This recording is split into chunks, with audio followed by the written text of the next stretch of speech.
পড়ি নাই, কেউ জোর করে পড়াইতে চাইলেও গালি দিয়েছি। ও আল্লাহ, আজকে আর এই গুনার পথে থাকতে চাই না। এরকম অন্যায় করতে করতে মৃত্যুর দরজায় হাজির হয়ে গেছি। ও যুবক বাবা, কয়দিন আর যৌবনের বাহাদুরি করবা?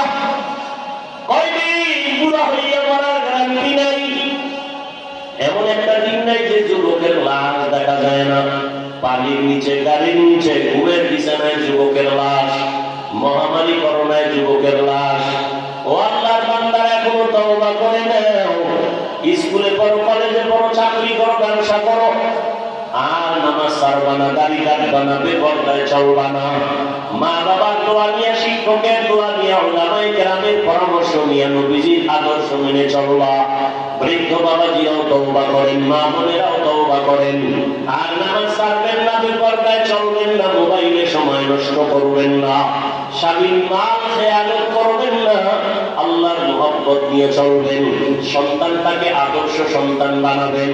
ডাক্তার হলেও যেন বেয়াদব না হয়, ইঞ্জিনিয়ার হলেও যেন বেয়াদবি না করে, ব্যবহারে যেন কেউ কষ্ট না পায়। আল্লাহর কাছে দোয়া করিয়া আদর্শ সন্তানের মা হইয়া যান। সন্তানের কারণে আপনার সম্মান, ইজ্জত বেড়ে যাবে।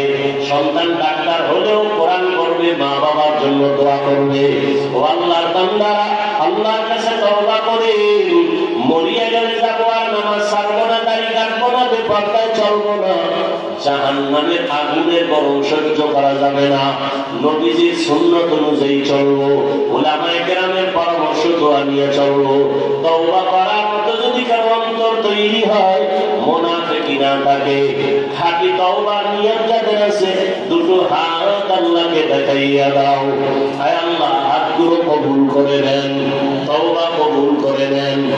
তওবার উপরে মজবুত হইয়া চলার তৌফিক দান করেন, আমিন। আলহামদুলিল্লাহ।